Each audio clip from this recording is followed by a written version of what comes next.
Our speaker for today is Haviv Gur. He is a veteran Israeli journalist who serves as the senior analyst for the Times of Israel. Since 2005, he's reported from over 20 countries. He has become a go-to voice for anyone looking for insight into the current conflict. You can hear him regularly on Dan Senor's podcast, Call Me Back. And it's a privilege to have him here today at Shalom College. Haviv. Thank you. Thank you, Russ. Everybody can hear me? Hello. Good afternoon to you all. I'm here because I want to tell you about Palestinians. And we're going to do that next week. But before I tell you about Palestinians, and specifically one thing that I want to talk about with the Palestinians, I don't know if you know, there's a war on, you might have heard. And that war is rooted, more than anything else, in their theory of me, of us Jews generally, but mostly Israeli Jews. They have a vision of us. They have an interpretation of us. It is 100 years old. It is deep. It is thoughtful. It is serious. It's not stupid. It's not shallow. It just happens to be wrong. And it's not wrong because my story is true and my narrative is true. It's diagnostically incorrect. It says things about me that didn't happen, that were not my historical experience. It misunderstands my psychology. I'm not talking about my history says this, your history says that. There are a lot of facts in the world. Which narrative is closer to the objective truth? We're not going anywhere near that kind of discourse. They claim something about my psychology that isn't true about my psychology. They claim something about my experience that isn't true about my experience. And on the altar of that interpretation, they have destroyed their own cause. And that is not what we're going to talk about today. Because before I tell you what the Palestinians misunderstand about Israeli Jews, I have to tell you what Israeli Jews actually are. And before I tell you what Israeli Jews actually are, raise your hand if you're from America. Okay. This is no Canadian that snuck in. Oh, there it is. I have to tell you what you are, so that we can branch off from what you are to what we are, so that we can then get to what they think we are and why they're missing something very big and important. And why that's the heart of this war, and the heart of 100 years of war. Everybody with me? Okay. So I'm going to do a classic Israeli thing. I'm going to stand in front of Americans and tell them about Americans. Okay? You're welcome. Not everybody is as privileged as you are to be hearing from an Israeli about yourselves. Okay. Israelis are the Jews of history, as opposed to you guys. Don't be insulted. We're all being honest here. We're starting with pictures of dead children. I apologize. A little bit of history. Our story, our shared story as Jews. I'm assuming everyone here are Jews. If you're not Jews, this is going to be super interesting about Jews, okay? I don't know everybody. I don't know who you all are, okay? But the story here is the story of Jews. In 1881, an anarchist group called the Black Hand, which is a cool name for an anarchist group if you're ever going to establish one, assassinates Tsar Nicholas II, Alexander II. Tsar Alexander II was this great reformist Tsar of the Russian Empire. He abolished serfdom in 1861, big reformer. Was going to establish a parliament. And they assassinate him, and his son takes power, Alexander III. His son is very angry at his father. His father disrespected his mother, in his view, by marrying someone shortly after his mother died. And he believes that the reason his father was assassinated was his father's great reforms, or that played a major role. And so Alexander III begins a reactionary crackdown throughout the Russian Empire. And in the framework of that reactionary crackdown, not caused by the Tsarist regime, but as part of a broader response to the assassination of Alexander II and the inauguration of basically a new culture of politics under Alexander III, waves of what we call pogroms begin to sweep through Eastern Europe. It begins in the southern Russian Empire, which is today basically Western Ukraine, Moldova.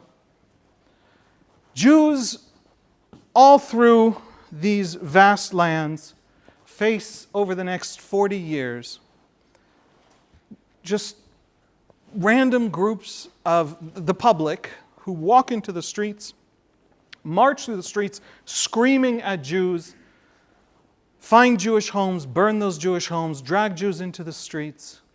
In some places, very few are killed, but a whole lot are terrorized. In other places, vast numbers are killed. Over the course of those 40 years, 1881 to 1920, estimates put the number of separate, distinct, discernible pogroms at 1,300. 1,300 pogroms over 40 years means it's a normative experience. All Jews expect it, know it's coming. The number of deaths may have reached as high as 250,000 Jewish civilians. Most of that is in World War I and in the Russian Civil War, which is the sort of multi-sided war that takes over the former Russian Empire after the October Revolution in 1917. Death, pogrom, Jews are kicked out of universities. The May Laws of 1882, passed by Alexander III, almost as one of the first things he does in power, further constrict where Jews can live, where Jews can study, what jobs they can hold. Jews are being told by the society around them, bottom up by the pogromists and top down by the May Laws and by the new regime, that they do not belong. The Jews start fleeing in their millions. 2.5 to 3 million Jews flee. So many Jews flee westward to the Austro-Hungarian and German empires that they cause a diplomatic crisis. Because the Austro-Hungarians and the Germans say, hey, we don't want your Jews. You got a Jewish problem, you take care of it. Why do we need this Jewish problem? So much so that they deny the Russian Empire in the early years a credit line that it desperately needs to fund, don't worry about it, the war with the Ottomans, et cetera, et cetera. Russia actually faces real world costs. Millions of Jews are fleeing, but they don't stop in Vienna. They don't stop in Budapest. They keep going.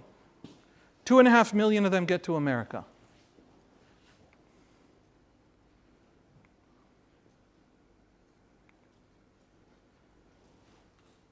There we go. Officials in Poland, officials in Romania, officials in St. Petersburg talk to each other, write about how we get the Jews to leave. The goal of these policies for decades, for about 60 years, right up until the Holocaust, is to figure out how to get the Jews to leave. We understand that, right? Anybody ever feel like there's too many Jews around? Every day, right? It's probably a little higher, by the way, than that last number. So who are you? In the mid-19th century, 1840s, a few 100,000 Jews, probably 300,000 Jews maybe 200,000, land in America, German speakers. A lot of them land in the Midwest. Anybody here from Cincinnati? Or St. Louis? Or Milwaukee? A Midwestern city with an opera? Why are you from a Midwestern city with an opera? How come little Midwestern towns have operas? Anybody? We talked about this on the podcast with Russ. Why didn't we? I think we did. No, we did. Folks, the reason that there is a tradition in the Midwest of every town worth its salt having an opera is that they were all massively populated by Germans in the middle of the 19th century. And everywhere Germans go, they make opera. Not anymore, by the way, but these are good Germans from the 19th century. They had established opera houses. Jews went with this German migration. And they established, for example, anybody here know about Reform Judaism? You ever heard of Reform Judaism? Okay, what's Reform Judaism's rabbinical school? HUC. Where is HUC's headquarters? Isn't that weird? Why would it be in Cincinnati, Ohio? What? What? Yeah, I know, because they're in Cincinnati, Ohio. But why for 150 145 years or whatever it was, were they in Cincinnati, Ohio? Because of that German immigration in the middle of the 19th century. Great, fantastic. Then come the pogroms. And then a community of maybe 250,000 Jews, German-speaking, middle class, educated, already second-generation Americans, maybe third, suddenly has to absorb 10 times its number in essentially, to a large extent, Yiddish-speaking Ukrainian peasants. Okay? Desperately poor people. These are Russian Jews landing on the shores. Those are their American cousins calling them in. It got to the point where the Hebrew Immigrant Aid Society, established in this period to absorb these immigrants, there was a period in the US where you couldn't get off the boat in New York Harbor without a dollar bill, without a dollar's worth of money. So they knew you weren't sleeping in the street that night. So Hayas would go on to the boat and hand everyone a dollar, and they would get off the boat, and then there'd be a guy from Hayas on the other side of customs taking the dollar back, just to get everyone off the boat, right? That's the experience that created the generation. You guys know about the Lower East Side? Anybody here know who Mel Brooks is? I don't know if he's still popular. Okay, so I'm obsessed with the 2,000-year-old man, right? If you aren't, you should be, and you should listen to the record, all four of them. He's making fun of his parents who are that generation of immigrants. Okay? That's the American Jewish experience. And this is where it gets deep. What American Jews discovered in America after fleeing and having other Jews rescue them and absorb them into this community is a Jewish experience unlike any Jew has ever experienced ever anywhere. American Jews discovered in America a society built on Protestant radical individualism. Trust me. That very, very strangely, very weirdly, unexpectedly, told American Jews, haltingly, with many problems, sometimes failing to do it, often failing to do it, but nevertheless told American Jews that unlike just about every other diaspora experience ever experienced by any Jew, they are American. They are home. This is a famous letter, August 21, 1790, by George Washington to the synagogue in Newport, Rhode Island. The synagogue wrote him a letter, and in that letter, it was the classic letter. It was the letter that every Jewish community writes to every new king throughout Jewish diasporic life. The letter said, "Wow, you're amazing, you're handsome, you're tall, thank you so much for being our king. We are super loyal." I'm paraphrasing. And Washington wrote back a letter that no leader has ever written to Jews. No leader could ever write to Jews. He starts the letter, he comes back to it here, so I'm going to go with it. This is the part I like because it's funny.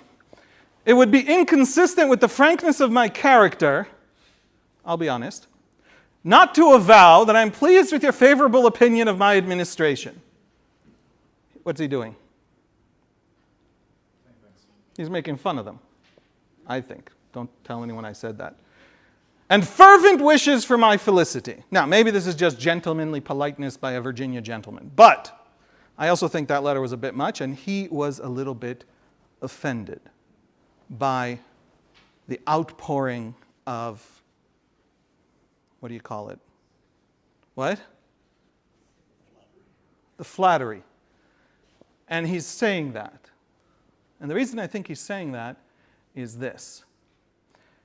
It is now, they say this is going to be a country, a government of tolerance, of toleration. And he says, no, absolutely not. I refuse to tolerate you. Why do I refuse to tolerate you? It is now no more that toleration is spoken of as if it were the indulgence of one class of people that another enjoyed the exercise of their inherent natural rights. What do you mean I should tolerate you? What are you saying if you're saying I should tolerate you? It's my country and you're guests, right? But you're not guests. It's your country. Your rights are yours. They're not mine to give. For happily, the government of the United States, which gives to bigotry no sanction, to persecution no assistance, requires only that they who live under its protection should demean themselves as good citizens in giving it on all occasions their effectual support. which gives to bigotry no sanction and to persecution no assistance, is quoting the original letter from the community, but he doesn't acknowledge that he's quoting, so I think he knows this letter is going to be maybe remembered. I don't know. But what is he saying? Yeah, you can say it. Yeah, out loud. You have nothing to worry about, so this flattery isn't necessary. A, it's not necessary, but I think it even goes stronger than not necessary. Tolerance implies that there are like multiple groups, and he's saying you're all equal or all American. You're all here. But he's also saying, to think that I need to tolerate you is to misunderstand what's happening here. It's not just to misunderstand what's happening, it's to tell me you're just another king. You're just another European government. Whatever you call yourself, president. No, this is different. This is really different. This is an experiment no one's ever tried before, and we're going to make it work. You are not tolerated here. With all the caveats you know, which is that, America was not offering this to everybody in America at the time. But this is an expression of a new kind of relationship. The Jews arrive in America between 1881 and 1921. Millions of Jews arrive in America, and they immediately start building out this massive institutional universe that still exists to a large extent. 100 years later, the Federation system today is the second largest charitable network in America after the United Way. Both of them are in decline, but it's still the second biggest. It's billions of dollars. And that Jewish experience over the last 100 years, from let's say 1921 until today, is an experience of this. Folks, this was a promise. What's the promise of America to American Jews? That you're no longer in the diaspora. You are home. You are American. We are now in the world of liberal American democracy. You belong. You are safe. In the Russian Empire, you were not Russian. You were Jewish. By the way, in passports, including in communist times. Yeah. My parents are from Russia, and they've spoken a lot about how in Russia they were Jews, but when they emigrated, they were now Russians. And in America, you are utterly American. No one knows what it means for you to be anything but American. You want to also be Jewish? Great. You want to also be a mountain bike rider? Great. But you're American. That's a promise of an end to the diaspora. That's a promise of an end to the life contingent on others. It is no more that toleration is spoken of as if it were the indulgence of one class of people, that another should enjoy their inherent natural rights. Over those 100 years, wow, that did not develop well into this slide. That promise came true. And it didn't just come true. Making sure that promise comes true is the deepest anxiety at the heart of American Jewish life and culture. It is why American Jews are obsessed, no offense, with the black experience. It is why Heschel marched with King in Selma.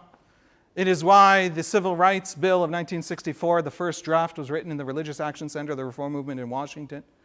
It is why the white kid killed in the lynches of the Freedom Riders was definitely going to be a Jewish kid.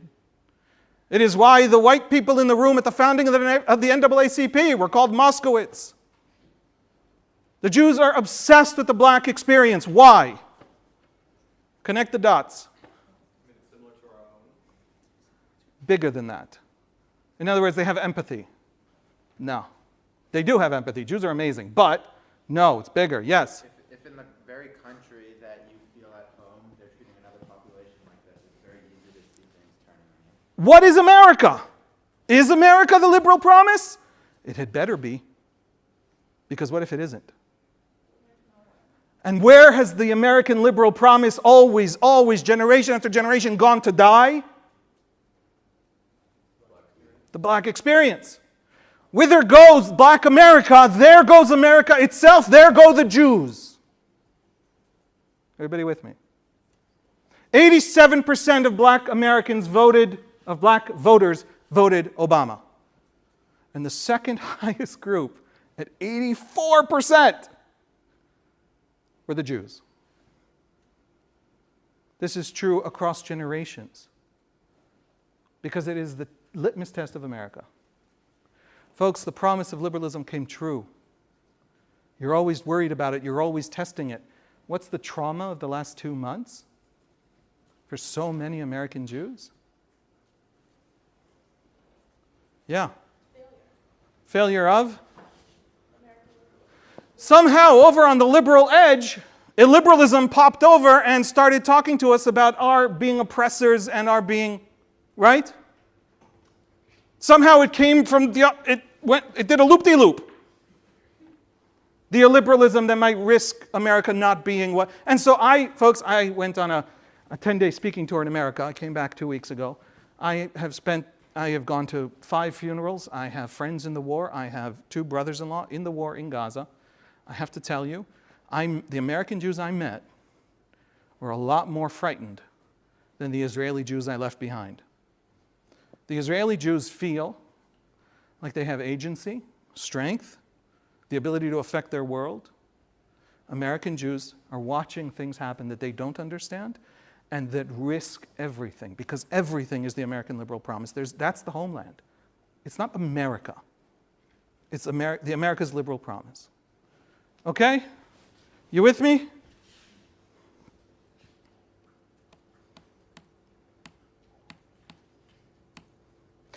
Now let's talk about Israelis. Who are Israelis? Stop reading. No, I'm just kidding. You can read. Who are Israelis? In 1921, that 1921 right there, that's the important date. But it builds up. The world shuts its doors. Millions and millions of Jews are flowing westward. Nobody wants them. But they're not stopping. It's, by the way, not just Jews. There's a bill passed in Congress, a law passed by Congress right just in those years against Chinese immigration. The Chinese are coming over to work. And there's anti-Japanese sentiment, there's anti-Irish sentiment, there's anti-Italian sentiment. But the Jews are the most urgent. The Jews are the group that Congress meets to talk about most fervently, yes? Are these acts in the US? So the top one is Britain, the next 3 are America. In 1921, partly because they had just had this massive wave because of the Russian Civil War where 150, 200,000 Jews were killed, probably 150,000 Jews are killed. In 1921 alone, 110,000 people landed in New York Harbor, and they passed the Emergency Quota Act. The Emergency Quota Act takes the major countries that the Jews are coming from and pegs their allowed quotas to 3% of the 1910 census. And it cuts Jewish immigration from 110,000 in 1921 to 1924, 10,000. It cuts it by 90%. And then in 1924, they passed the full Quota Act, the Permanent Quota Act, and then they peg it to 2%. That's a 33% drop of the 1890 census. That's 2 million less Jews. Everybody with me? And then it drops by 1934, when the Nazis are already in power in Germany, to 2,700. America closes its doors to the Jews. America closes its doors to the Jews not because Europe is getting better. It closes its doors to the Jews even as Europe is getting worse. Even as Jews can't go to college in Romania. Even as the Poles in 1938 begin stripping citizenship away from Jews who aren't on Polish territory and leaving them stateless. Europe gets worse, and America closes its doors. And after America, each one with a different process, with a different time frame, all of it accelerates during the Great Depression, when there's a lot of worry about jobs being taken by immigrants, when jobs are very scarce. Canada, Australia, Brazil, Argentina, you name it, Jews can't get there anymore. And as the world closes its doors, this happens. I want you to see this carefully. You see this 37? That's the number of years that this column represents. Aliyah is immigration to the land of Israel. Immigration first to Ottoman Palestine, then British Palestine. What happens when the West closes its doors? In the 40 years when 2.5 million Jews land in America, 50,000 ever make it to Israel. 2%? I went into the humanities because I'm bad at math, but I think that's 2%. In 37 years, this hits about 60,000, probably about 90,000 came, 40,000 left. It's complicated, hard to quite follow. 50,000 is sort of the agreed upon consensus, or the median of the consensus of scholars. This is 37 years, 60,000 immigrants. And then 29 years, 400 and something thousand. 1919 to 1948 is the beginning of the major immigration. Because from 1919 to 1948, the Jews have nowhere to go. And they're still desperate to get out. And many of them don't want to go there because it's not a great place to go. The economy is small. There aren't a lot of jobs. They're still draining swamps or something. You know, it's not. Anybody here ever think about making Aliyah and you're like, I don't know if I can handle the bureaucracy? Imagine 1923. Folks, 1935 alone, what we call the fifth Aliyah, 65,000 Jews in 1 year. 50,000 in 37 years, 65,000 in 1 year. By the way, every single one spoke German in 1935. 1948, Israel is founded. And then in 4 years, 650,000. What is this? What is this graph? What happened? Who are Israelis? Yeah. Those who were betrayed by the West and Americans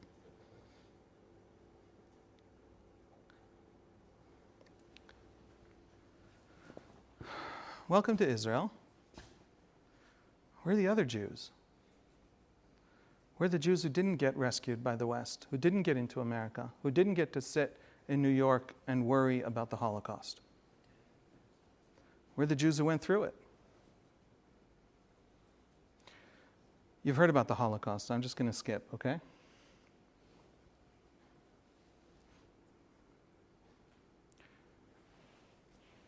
I want to talk about the after the Holocaust. World War II ends, and millions upon millions of people. There are estimates of 9 million, there are estimates of 17 million. I happen to like a book that claimed 15 million, so I'm going to go with that number. Millions upon millions of people are displaced. They're not in their homes. They end the war, they're prisoners of war, they're forced laborers, they fled into forests. Millions and millions of people. And they start going home. And by the end of 1945, there are 1 million people who are officially defined as DPs, displaced persons. They are in camps established for them in Germany, in Austria, a little bit in Italy. And these camps are run by the Allies, the Americans and the British. Of the million, 750,000 are non-Jews. There are two main groups. The first group is Nazi collaborators who can't go home because the Nazis have fallen and they'll be killed. Especially, for example, in the Baltic states, where there were a lot of Nazi collaborators and the Soviets are now in charge and they're purging those countries. That's probably a good 300,000 of them are Nazi collaborators who would be killed if they went home. The second group is various other problems. In other words, Catholics from Poland. There's now basically a civil war on in Poland after the war, and it's just literally dangerous, and so they don't want to go home. And then there are the 250,000 Jews. A lot of Jews try to go home. We have records of Jews trying to go home to Vilna. They left messages on message boards at the synagogue, and then they kept moving. There were pogroms in Poland with people marching in the streets, telling the Jews who had just returned, "You're not welcome here. We were rid of you. Please go." and the Jews flee. And so there are 250,000 displaced people, and to displace Jews, and to settle them, to find a solution for them, to find a country for them. The Americans and the British established something called the International Refugee Organization, the IRO. The IRO goes to governments and says to them, hey, you're missing some workers. A lot of men died in the war. A lot of the economies that want to get back on their feet need working hands. Why don't you come and take these amazing workers who are desperate for jobs and desperate for passports? And about 40 governments come to the camps. And they go to the camps and they meet these displaced persons. And they hire them, and they take them in, and they give them passports, and they naturalize them, and they find them new homes.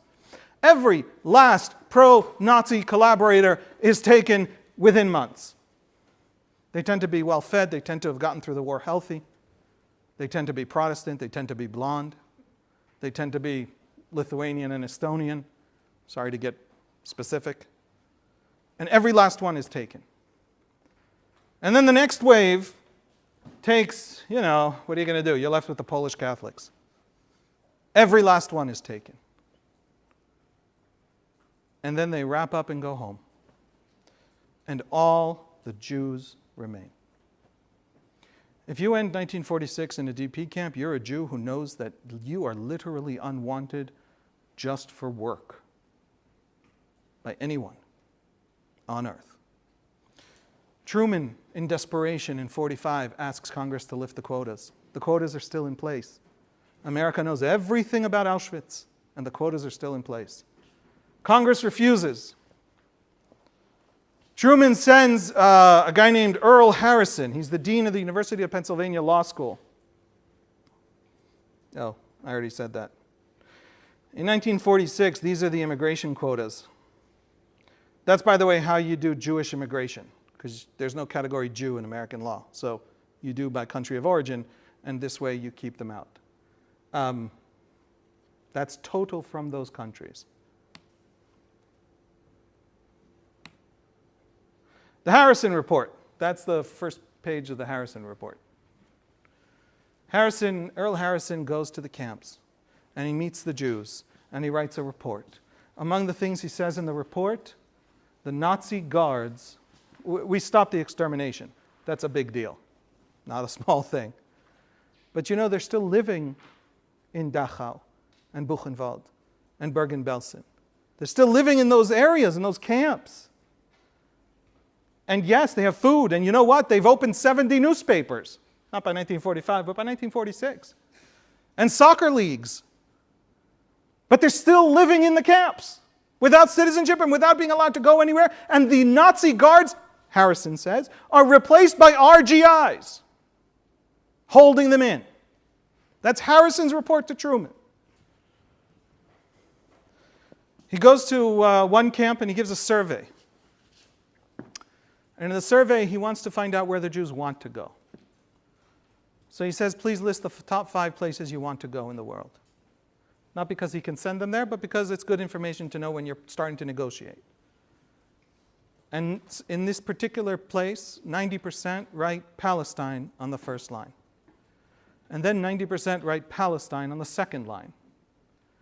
And Harrison gets very annoyed, and he says, Jews are bad at surveys. And so he gives them another survey. And in that second survey, he says, except for Palestine, where would you go? And 20% write crematorium. What have the Jews of the DP camps understood? They're not welcome anywhere else. They never will be welcome. Folks, it's over. We get it. It took you a lot of explaining, dear world, but we understood. We are clear. You don't have to explain to us again this one great thing that the world has told us.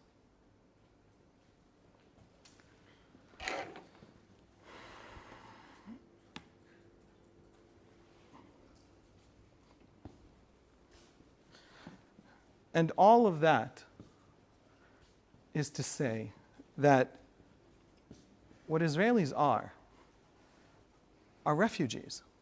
Literal refugees. Palestinians don't know this about us. They kind of have a vague sense of our history, just like you kind of have a vague sense of your history, just like everybody kind of has a vague sense of their history 100 years ago. But they don't understand the extent to which Zionism is not an ideological movement. If you're a Zionist, please don't throw me out of the room. Hear me out a second. It's not nationalism. It is refuge. One of the reasons Palestinians don't know this about us is that we don't say it about ourselves. What do we claim happened? How do we claim Jews came here? Kam am ve'etchil halechet. A nation stood up or awoke and started to walk. We finally awoke to our true identity, and because of our great ideological connection to the land, which had always been there, it had always been there. We finally redeemed ourselves out of sheer willpower. I wish history could work that way. History doesn't work that way. Who are the Jews of Israel? They are the last desperate, decimated remnants of the Jewish communities of 60 countries.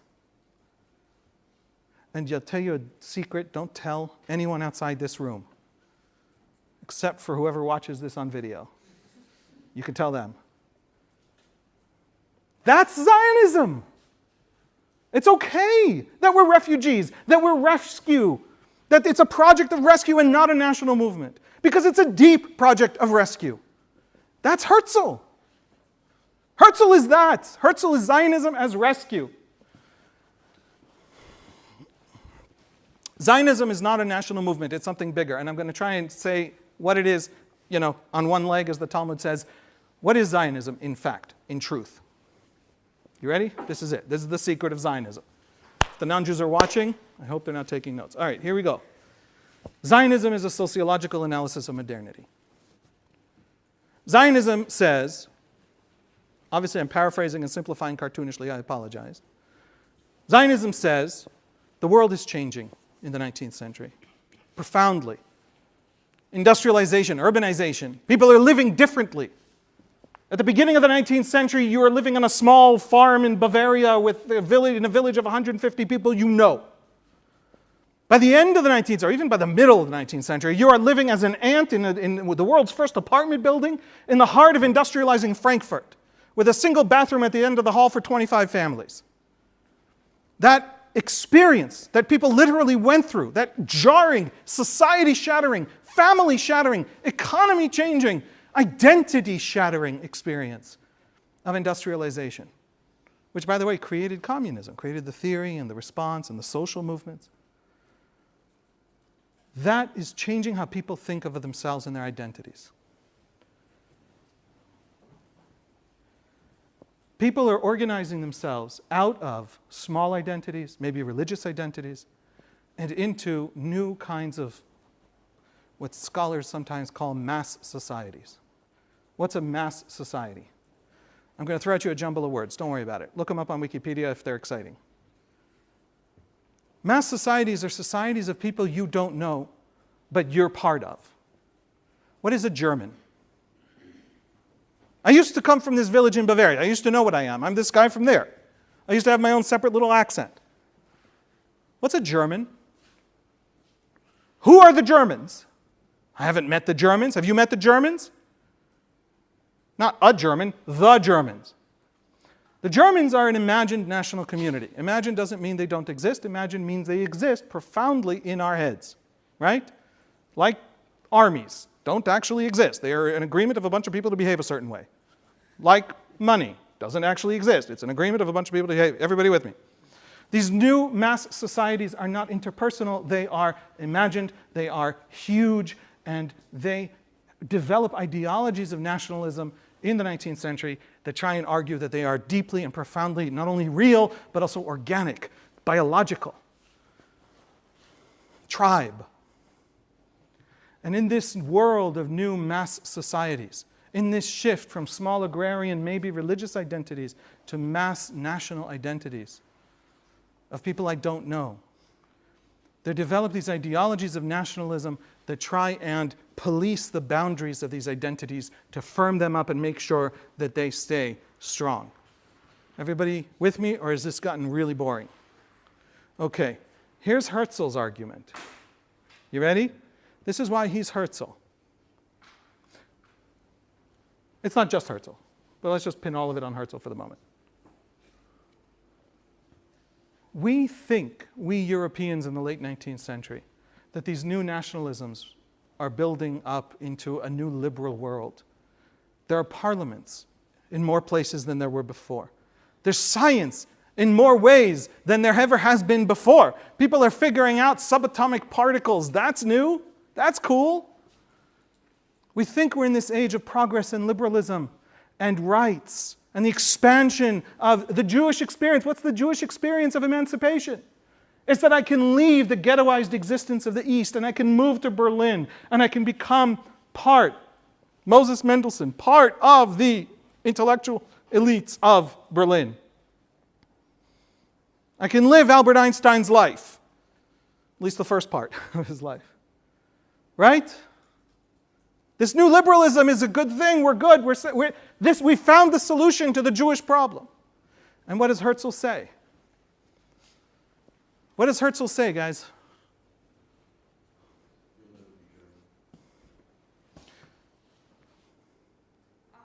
Herzl thought that establishing a Jewish state would give dignity to the Jew and also would enable Jews to assimilate in the diaspora because present anti-Semitism would be gone forever.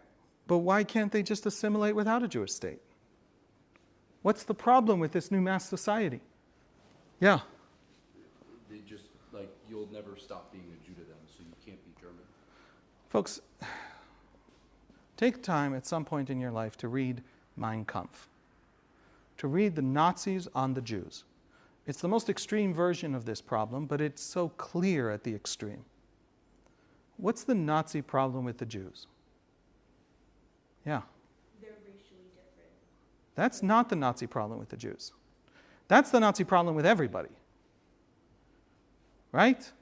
The Nazis thought blacks and Japanese were inferior to them. But they weren't genocidally. We could enslave the Slavs. We don't have to murder every last Slav. Why do you have to murder every last Jew? Yeah. Jews are seen as these despised. They have no nation. They have no real identity. Sort of. It's even more than that. The Jews are more dangerous than that. Yes? They were afraid of the Jews. Why? How could you be afraid of the Jews? They were so successful and powerful and strong in community. Okay, the Jews did something even more dangerous than that. Their own, to some degree, sovereignty. They were separate from everyone else. It wasn't like the other communities within a specific country where everyone was part of the country. They lived somewhat to some degree separate.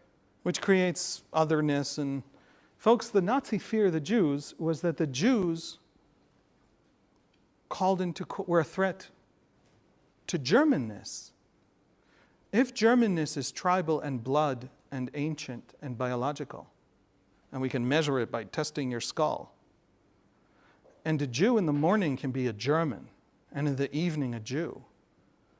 If Albert Einstein could be the greatest scientist of the German world, and then take a boat to Jerusalem to found Hebrew University because he's a Jew, what is he doing? I am arguing that the boundaries of Germanness are hard. The membrane is impermeable. It is biology. It is real. And what is the Jew doing? He's popping in and out all the time. He's perforating the membrane of Germanness. If a Jew could be a German and something else, if you can have layers, you can't have absolute identity. And if you can't have absolute identity, what is the German?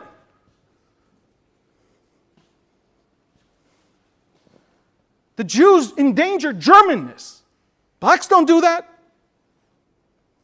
Southeast Asians don't do that.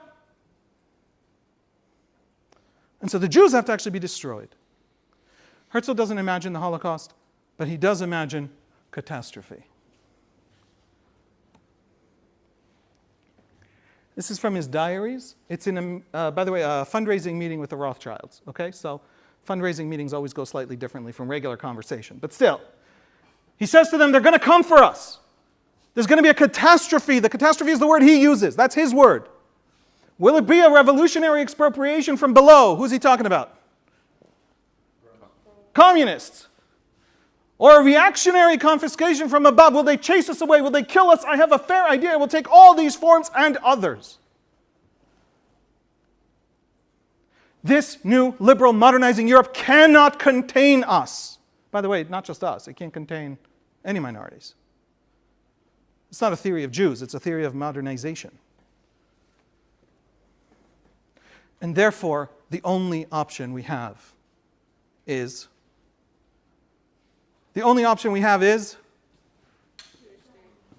to get out.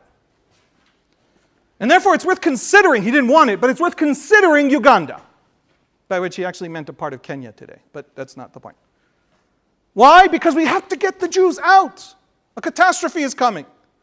Yeah. Is he worried about the Germans or the world in general? Everybody.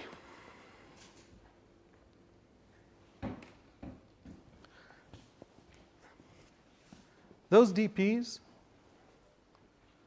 those shattered remnants of a European Jewish civilization, the person who wrote this most beautifully is Dr. Dara Horn. She just had this amazing piece about how we remember how Americans remember World War II. Because the American memory of World War II, which was given to you in your schooling, is not the Jewish memory of World War II. Because the Nazis lost World War II, but they won the Holocaust. They won the war on the Jews. The Jews were destroyed. And those DPs that the world still, knowing everything there is to know about Auschwitz, didn't want. Month after month, year after year, even as their governments plucked out every single Nazi collaborator and every single Catholic and every single Pole and Protestant and Ukrainian, those DPs were 1/4 of the IDF in 1948. What were they fighting for?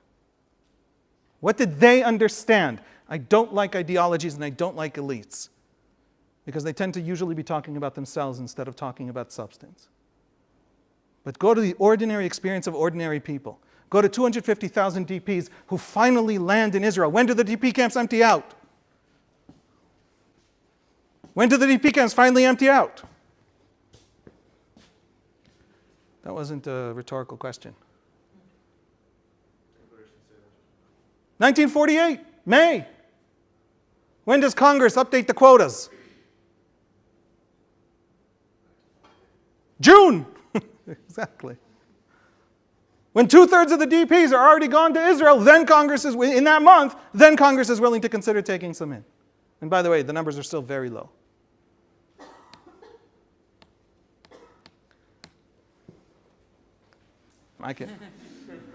Folks,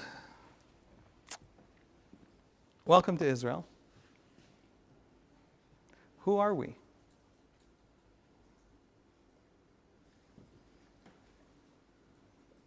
Who are we?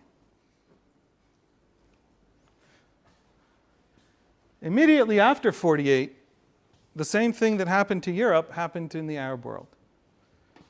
Not the Holocaust, because now there was somewhere to go.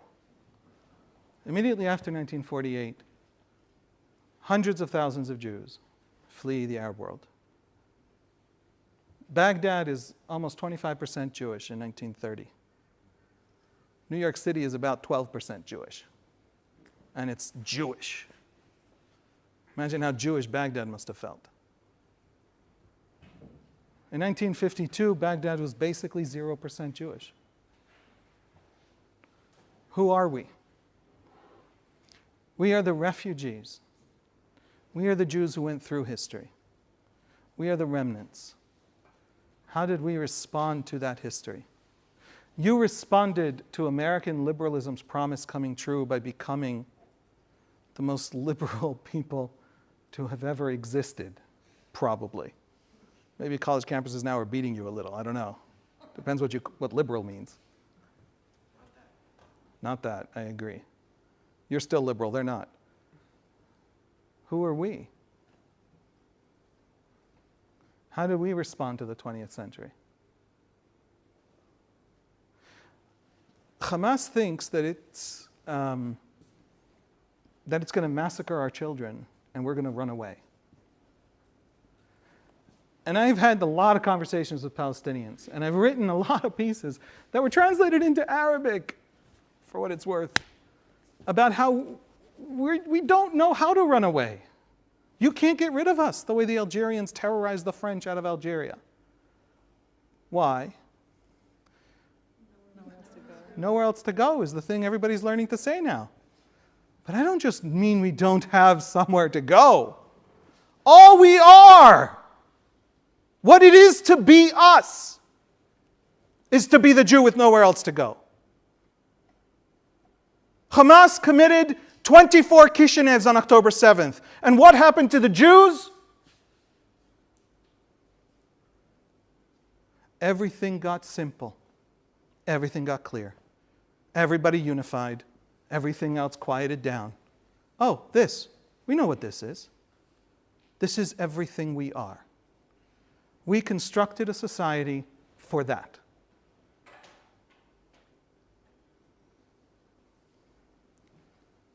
So we don't just not have anywhere to go. We are the Jews who built this place as the last place Jews can go. I have sat in on meetings between Israeli cabinet ministers and left-wing American Jewish organizations. And one time I was privy to an exchange that I just fell madly in love with because it was perfect. I hope I tell it exactly as it was and don't remember it more perfectly than it really was. There's the board of a left-wing American Jewish organization. It's like 7 or 8 years ago. I think J Street, I'm not, maybe it's some other, but similar in politics. And a member of government from Likud. And one of the board members from J Street says, by the way, it's about Gaza. There was some skirmish in Gaza, and the board member from J Street says, and they're talking about settlements, and they say, my fear for Israel is that if Israel isn't a moral country, then it will lose its legitimacy. It will lose its right to exist. I am fighting for Israel when I fight for Israel's morality. And the Israeli government minister said, fuck you. And that was a very deep answer. Both of them were saying deep things. They weren't hearing deep things, but they were saying deep things. What did the American Jew mean? Why does Israel need to be moral to be legitimate or survive? Do you guys come to the Germans and say, hey, if you're not moral, you can't survive, I'm sorry. What does he mean? What's the American Jewish experience? It means we can't survive. Folks, liberalism is our redemption. Please understand that ultimately liberalism is the only safe world Jews can live in. We have 140 years of proof. Nowhere else have we ever been as safe or as tolerated or as accepted or as not accepted. Exactly the opposite of accepted. Part. Liberalism is the answer, and there is no other answer. Why would Israel not get that? Why would Israel not be that? What other lesson is there to Jewish history? Is what he was saying. And what was the Israeli saying? What was the Israeli hearing, and what was the Israeli responding? By the way, he was loud. I made it all quiet, dramatic, but he was loud about his. Yes? Israeli Jews hearing that there will always be a potential reason you might not have a right to exist if you do not live up to certain qualifications in the eyes of the world. He was saying that our right to exist can be questioned because it's intrinsic to who we are. It's intrinsic to these experiences. You can't take these horrific, shaping experiences away. All, We have to live up to that checklist. It's almost an insult to the memory of the Holocaust.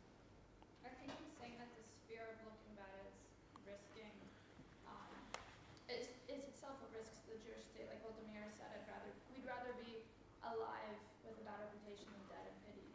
Yeah. I think it's saying that we only have ourselves to fight for. All we are is the Jew who doesn't ask permission.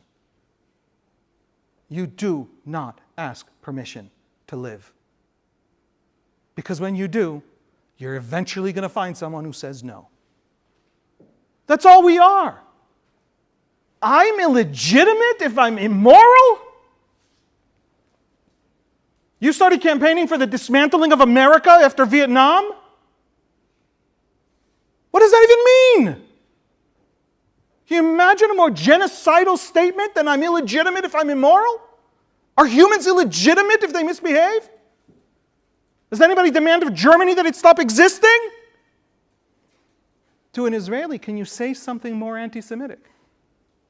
And all I am is the Jew who doesn't depend on whether you think I'm okay. You American Jews. I'm putting a lot into one little fuck you, right? But you American Jews don't understand, I, the Israeli, think, that your situation is contingent on the others thinking you're legitimate. Maybe that's why you're so constantly moralizing about everything. You're always trying to be okay. That is not healthy. That is not freedom. When you stop caring what they think, that's freedom. When you genuinely stop caring what they think, that's freedom. Both of them are right. Neither of them's an idiot. Both of them have 150 years of Jewish history to show. About 60 of it shared. But they absolutely can't talk to each other. Welcome to the other Jews. Welcome to Israelis. We're going to meet on Sunday, and then we're going to meet on Tuesday. I think it's going to be Tuesday, I'm not sure, but someday next week, that day next week, we're going to talk about what Palestinians think we are. And now we're ready to understand, A, why what Palestinians think we are isn't stupid, and B, what profound thing it misses as they strategize about us for 100 years. I'm done. How you guys doing?